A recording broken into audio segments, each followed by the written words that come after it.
How many read Vivian's Inquiring Minds this week? I'm going to read it, and uh, I think it is so spot on about our lives today. Is this speaker on? Can you hear? Okay. Hello, my friends.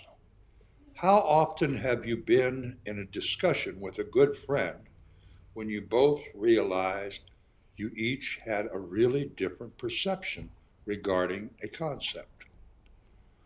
When it can happen between two people, consider how difficult it is with major issues involving national and world leaders.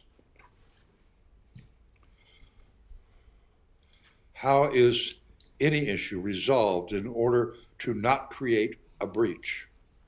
How many times can differences occur without a buildup which affects a friendship? Again, consider the deep differences among politicians and governments, differences which are often ancient. Can we, on our own personal level, reach an understanding, a compromise, a respect which reestablishes the value of our friendship? It all begins with me. What can I do? Release the ego, realize the need to do right, take the high road, and watch the miracle happen. And so it is. That's what we're going to talk about today. The living through the differences which impact the relationships we have with each other, both personally, as a community, as a state, as a country, as a member of a global society. Spend a little more time pondering. And so it is. Okay.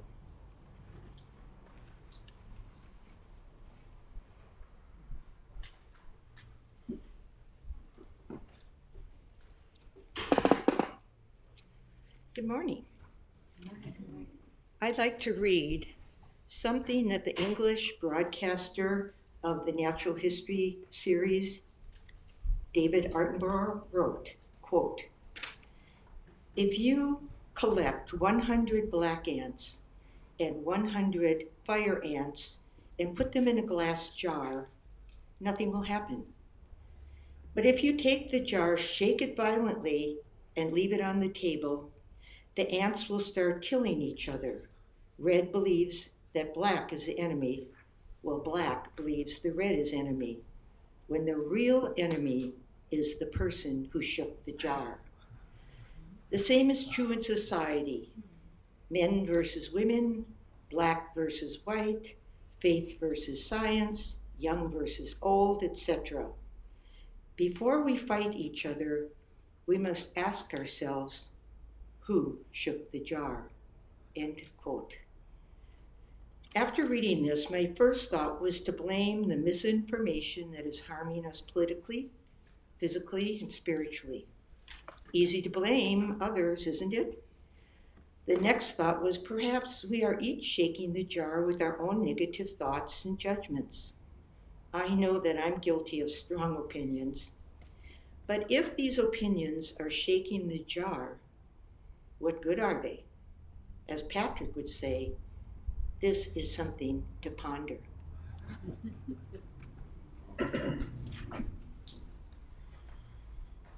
Well, it's happened again. Kelly, thank you very much. I had no idea what Kelly was going to say, and she had no idea what anything was going to be like this morning. And it's all the same thing. And I think we're at a very critical time in our consciousness life, in our human experience right now. Thank you again, Kelly. Ladies and gentlemen, I have news. Michael, will you stand up? May I introduce to you Michael Patrick Peter O'Brien, a fellow Irishman. Debbie recommended Michael to us. They have worked together doing some things at Glen Ellen with the Jack London The thing. Jack London Piano Club, yes. Yeah, okay. Anyway, we're delighted. We had a young lady that was able to help us out, Abby Gabrielson, and she is not available right now for the weekend. So Michael is graciously going to help us out, take a little pressure off of Wayne and Debbie. So welcome and thank you very much. Another announcement that I think is amazing, just amazing. A couple days ago, Wayne and Nancy celebrated their 61st wedding anniversary. That deserves applause. I'm in total awe, personally. And not only that, Wayne got a whole year older yesterday. And so happy birthday, Wayne. And happy anniversary to both of you. Okay. Wednesday evening. It's here at 7 o'clock. Excellent. Open discussion group, 7 o'clock Wednesday evening for an hour. Thursday morning group. This Thursday, 10 o'clock. In the social hall. In the hall. And what's it? It's a book study. A book discussion, book study, book discussion. Okay. Next Sunday, I'm just going to ask that or plant a little seed. Next Sunday is going to be a very special day, and I hope you can all attend. It's Memorial Day weekend. I know everybody's got plans. But next Sunday is going to be a very special day in the Church of the Oaks. That's all I'm going to tell you. You're just going to have to wait and see. Any other, starting next week, I think the little flower calendar at the back has plenty of opportunity to share beauty and abundance. If you'd like to sign up on the flower calendar. And that's, if anybody'd like to take over that job that Joan had of, poking people in the neck with a fork to get them to bring flowers, you're welcome. Just raise your hand and you can be the new temporary chairman person of that specialized committee. So it's up to you. Otherwise, I'll just keep nagging you, offering you the opportunity to share the beauty of this universe with all of us. Any other announcements? Meditation at 10:15. Oh, we still have meditation every Sunday morning from 10:15 to 10:35. So please do yourselves a wonderful favor. Not a favor. Enjoy a very special opportunity to get in touch with the divine within. Sunday morning. You're coming anyway. So anything else? Okay, speak now, forever hold your peace. Let's stand up and sing If I Had a Hammer. Hammer in the morning.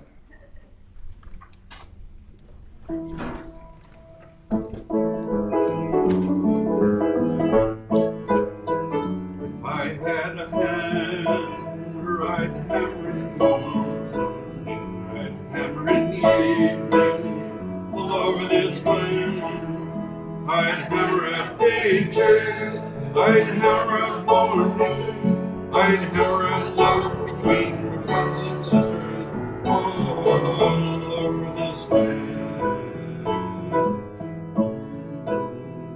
If I had been all over this land, I'd bring out danger, I'd bring out warning, I'd bring out love between my brothers and sisters, all over this land. If I had a song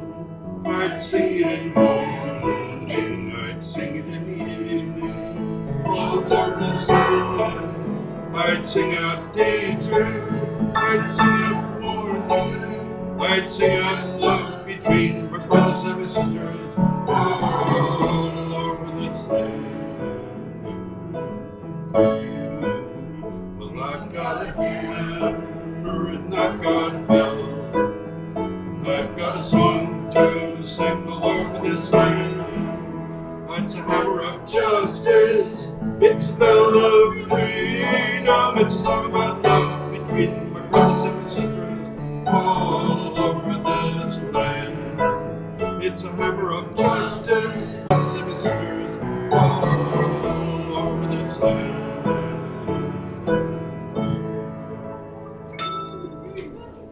All right. How about it's time now to greet each other in whatever fashion you feel comfortable with.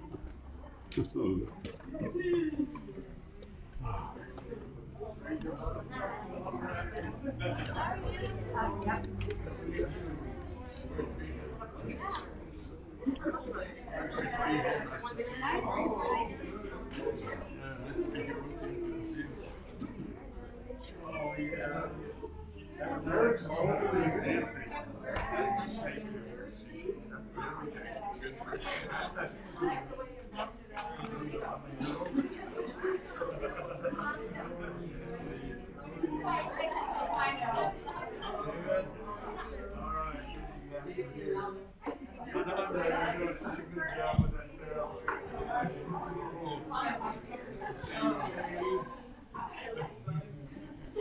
You started on doing a magnificent job, I guess you know that. Yeah. Thank you so much. Good to see you.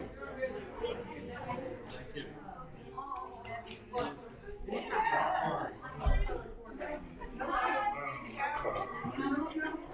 Michael, this is Susan, this is Michael, Susan's the lady.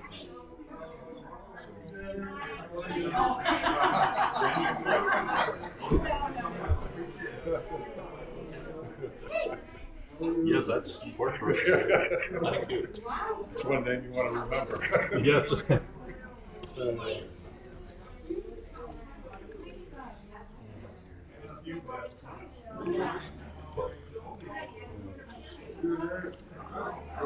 It's all spelled right and everything. Oh, I didn't even look, man. It's my check. Might be Sure, John make Schwartz. sure it's right. We can correct it if there's anything wrong. That's, you spelled it right. You can't believe how wrong my name gets misspelled all the time.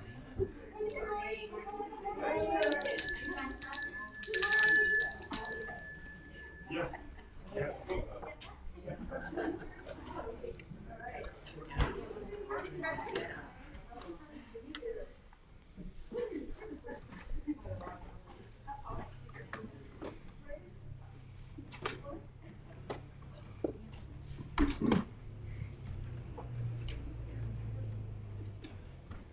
When we talk about abundance and prosperity, I've said this before, and I've been in the habit over the years, we have young people to call them up and visit with them during announcements. But I think this young man that's with us today, Ananda, why don't you come up now?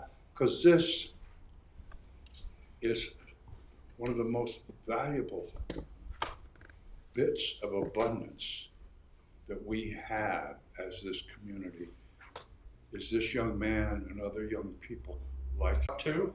I went over to a friend's house yesterday, and I'm trying to get more stuff happening with my climate club. I got members in it now, so. You got members in, that's a project. Would you remind people what this young man? A few of my friends and just other people who I wanted to try and get some sort of climate action just around our community, Katati and Santa Rosa, wherever they might live. So I'm trying to get something to happen with that. I'm bringing in new ideas. Good. And that little idea, like a fork in the neck, that's a pretty good prompt. I know it worked with my kids real well. That's one of their kids. Poke them in the neck with a fork. You they have your undivided attention. Well, it has to be a compostable fork. A compostable fork. All right. Thanks. Out of the mouths of babes, such wisdom. That's our abundance, my friends.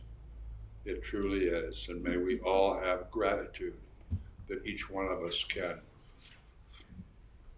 become aware of that type of abundance that the universe provides in our lives daily. So let's read together our affirmation of abundance. May we do that, please. Gratitude is the key to the realization and manifestation of abundance.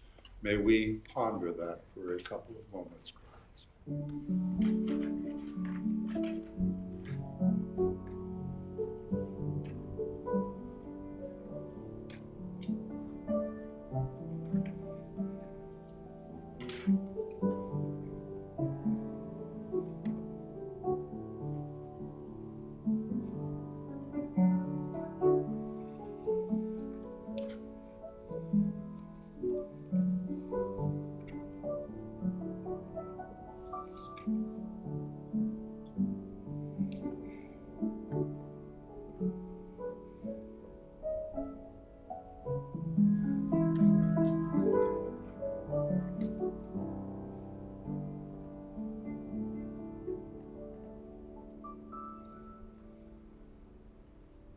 Thank you, Michael.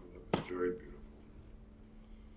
As we prepare for our practice, let's sing together Only Believe, 152 in the Wings of Soul.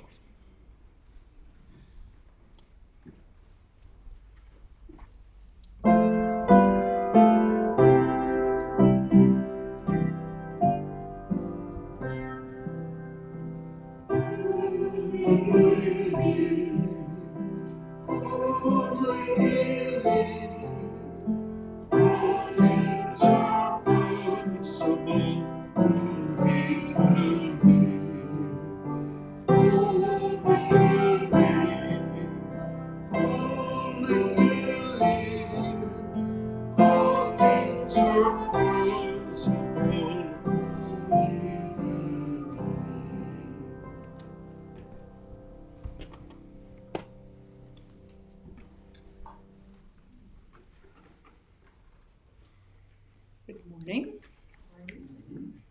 So the practice today is starting to combine some of the practices that we've shared together in the past few months into one practice that you can take with you anywhere to help yourself feel more centered and clear and connected. So the new thing that's coming through today is just a simple meditation to clear your energy. It's all guided visualization, but it also has the effect of clearing your energy if you have that intention. So we'll start by just visualizing that golden ball of light at the center of the earth and a beautiful tree trunk connecting you, a golden tree trunk, connecting your body to that ball of light at the center of the earth. We call this grounding. Bringing you more fully into present time. All the many dimensions of who you are coming here now. Next, you're going to imagine that same golden light filling a ball about 3 or 4 feet in every direction around you. This is your energy field. And the golden light fills it. As it does so, gently pushes out anything you're ready to let go of. And just sets the intention that you're here to claim your connection now. Finally, we just take a moment to Notice this golden light coming up from the center of the earth through your feet where you sit into kind of your solar plexus area. And as it does so, it meets the same kind of golden energy stream coming from above your head down through the upper part of your body to your solar plexus. There they meet. And then the energy flows up and out of your space, down, you can imagine it going down the center aisle of the church. There's grounding there too. And it brings all the energy that you're ready to release and transform there to the earth to be released and transformed. The earth is always there for us to help us with that. And at the same time, it pulls in this pure light of potential, your highest and best good, filling in all the places that you've let go just now. See if you can visualize these two streams coming together in this way, meeting in the center of your body and swirling gently, clearing, but also at the same time, filling up. For this energy that you're bringing in now is pure love and light.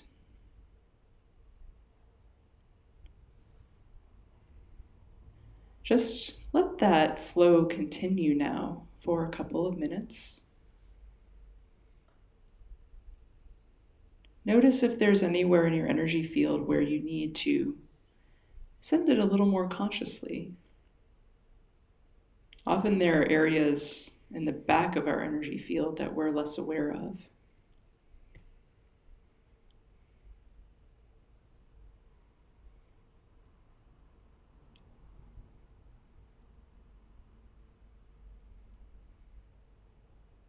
Just letting that energy run down and up and through and out.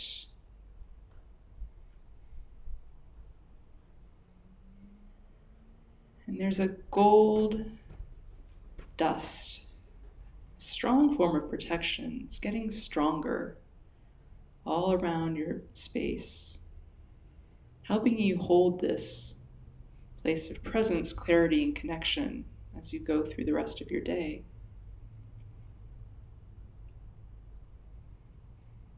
If you like, for a final step, right now you can ask to receive a symbol to help you tap back into this space every time you think of it. Just the first thing that comes to mind. 1, 2, 3.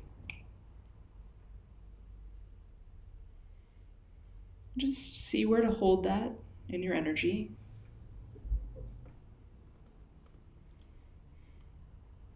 And thank you for your attention and your willingness to be the light you are. And so it is.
I thought about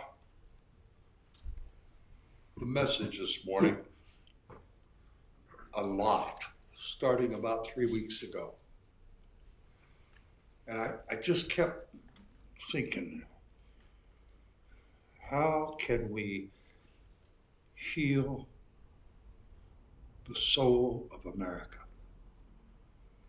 Because it's messed up. It's diseased. It's really, and I've thought about it, I've thought about it, I've thought about it. But when it came time to actually develop the talk, it wouldn't come out. It just wouldn't come out. And I talked on the telephone last evening for about an hour with Vivian. And in talking, it started to kind of hatch. It just kind of. And my thought was going to be, can we heal the soul of America? So I came inside and I had the music picked out for the order of service, but I, with that in mind, I thought, well, I'll do some quotes along those lines, get them on, and that will maybe hopefully put me in a space where I could kind of think about what I'm going to say today.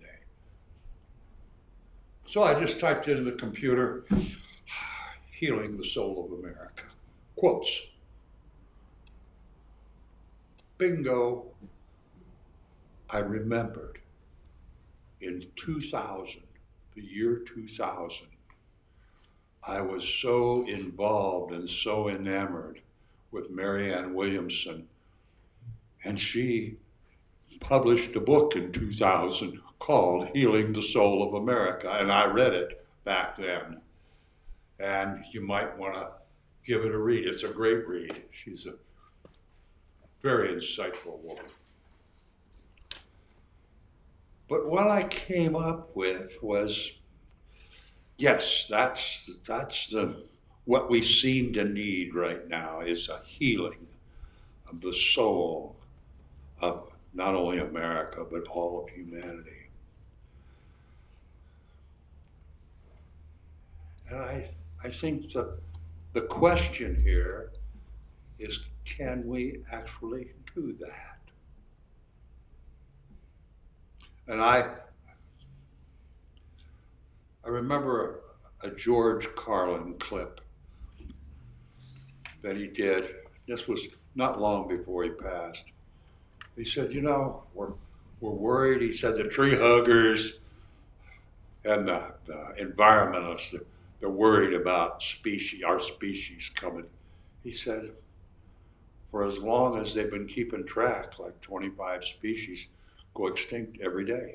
For as long as they've been keeping track, probably. He said, our world is fine. He said, it's always been fine. It's changed greatly. And the species like us are kind of insignificant in all that, because the world is part of the universe that's been around for billions of years, and it's actually fine. The little species, including human beings, whether we survive or not is of little consequence to the whole universe. Are we really prepared to change as much as our world changes? No, we human beings just don't like changing that much at all. And I don't have a judgment on what he said, but I take it into thought, into discernment. Perhaps there's some actual useful thought there. But as almost every facet of what we are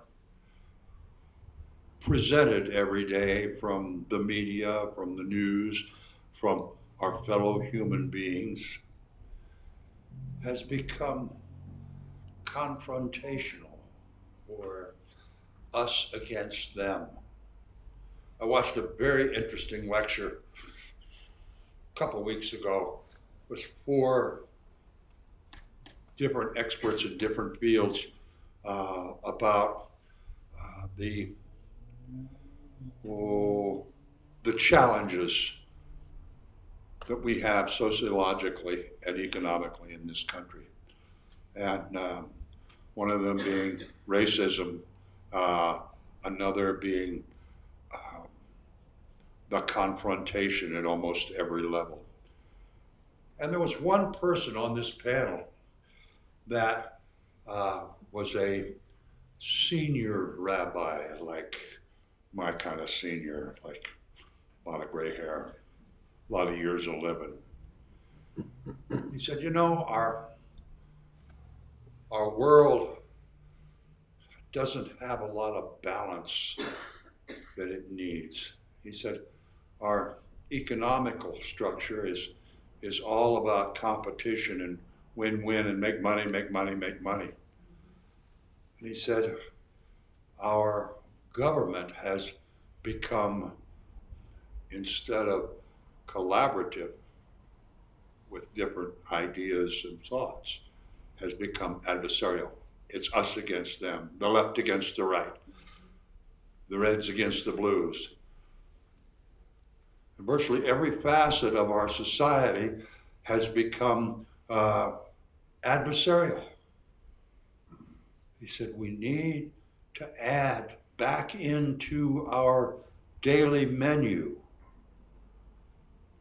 the possibility and the arena for people to collaborate. With their different views, their different ideas. You know, our Congress used to be always argumentative, but I think it was Mr. Gingrich that actually carried the flag for adversarial relationship amongst Congress. And ever since, it's just gotten more aggressive.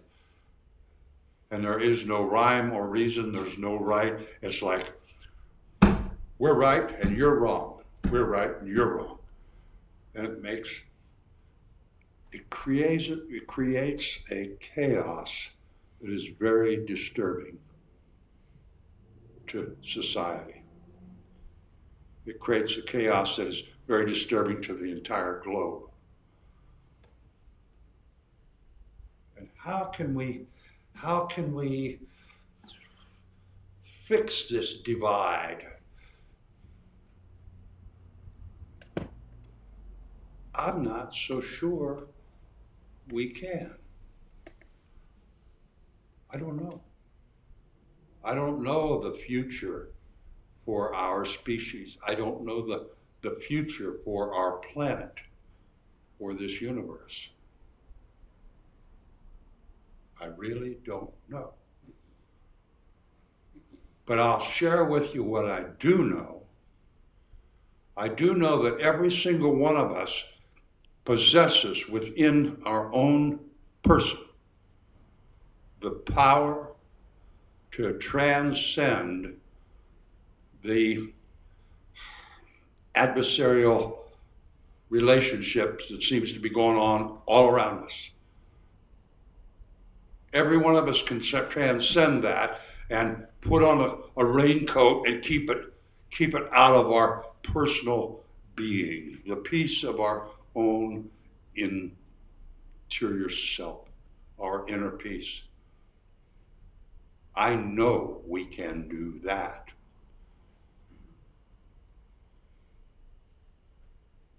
And I think there are a lot of people who have given up thinking and just joined this club or this movement or that movement and just stop thinking we'll just do whatever the group says.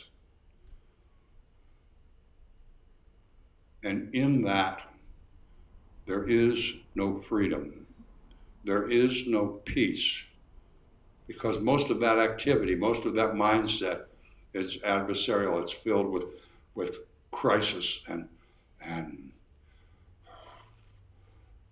turmoil.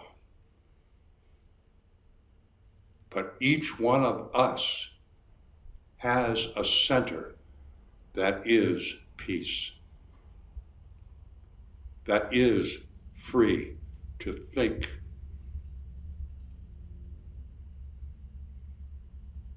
to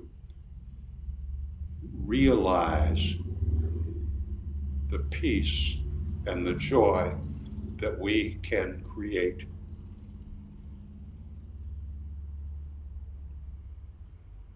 Nobody's going to give us joy and peace and happiness and fulfillment. It's not on the menu. It's an inside job. We must create it ourselves. And we can. I know with every bit of my being that each one of us can create peace within our own lives. Every one of us has the ability to think on our own, to discern what's going on around us. No one can hurt us unless we allow it.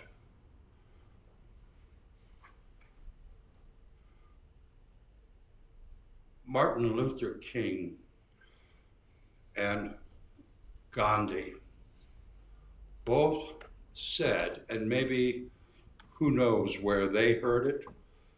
I think leaders sometimes are more intent on holding attention than crediting where a quote might have come from. But both of them said almost the same thing, that the only energy, the only action known to humanity that can change a foe to a friend is love.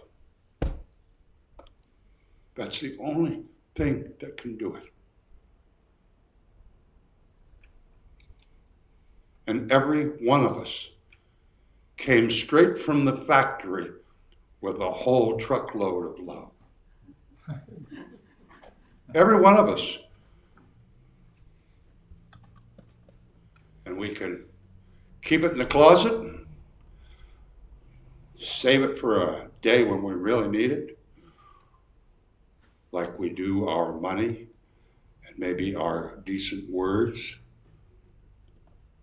Or we can share it and allow it to flow from that infinity of spirit. And we could share it with everyone, not just the ones we want to maybe get something from, but everyone and our foes.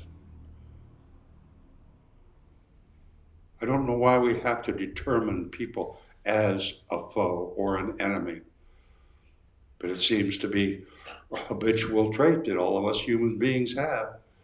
We have to have an enemy. But if we think that way, perhaps we throw a little love on that relationship and watch it change from adversarial to respectful.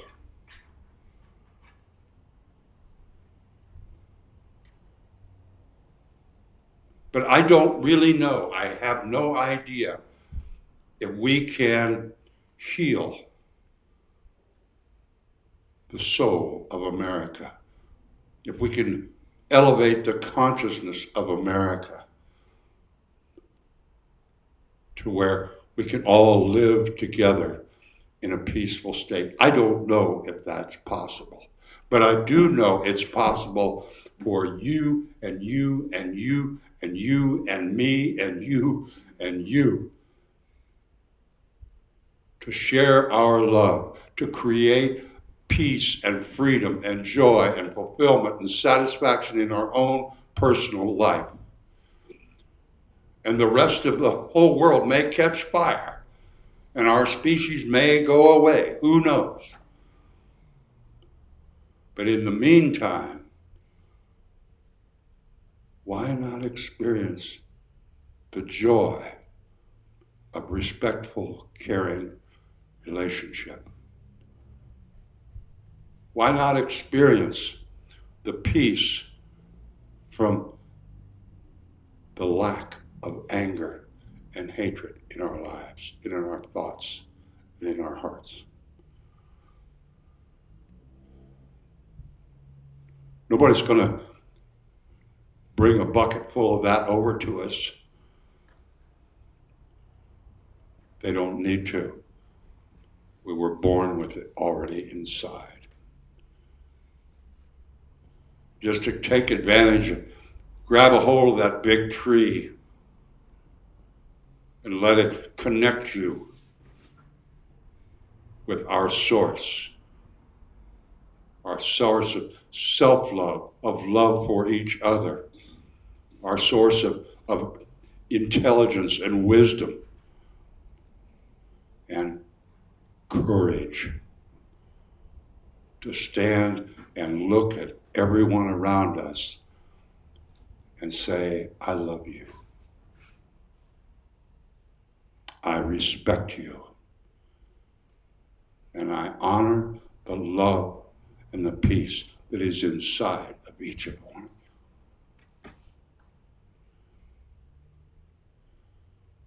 And like Vivian said,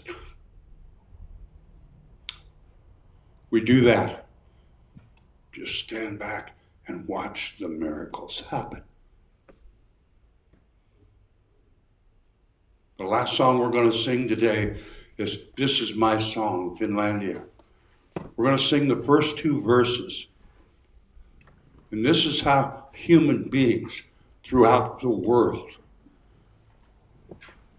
if we could all just use these lyrics in developing a respect and a love and an acceptance of every human being in this world, of every living thing in our world. We're all in this together. Win, lose, or draw, we're all in it together. There is no win, lose, or draw, my friends. There is the realization of peace and love and joy, or there's the sickness of fear and hate.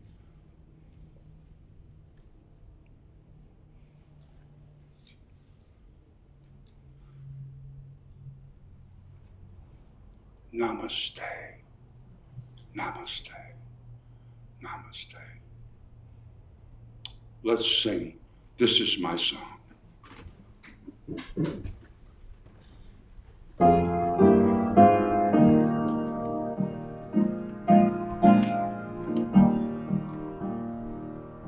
This is my song, O God of all the nations, a song of praise, one meant for my one. This is my song, the country where my heart is. Here are my hopes, my dreams, my knowledge. But other hearts in other lands are healing, with hopes and dreams as true as now is one. The country's skies are bluer than the oceans, his sunlight beams on clover leaf and pine. But other lands of sunlight too over, and hearts are everywhere as love is one. So hear my prayer, O God of all the nations, myself I give, see let thy will be done. How about a little amen, shall we? Amen. Amen. Amen. Amen.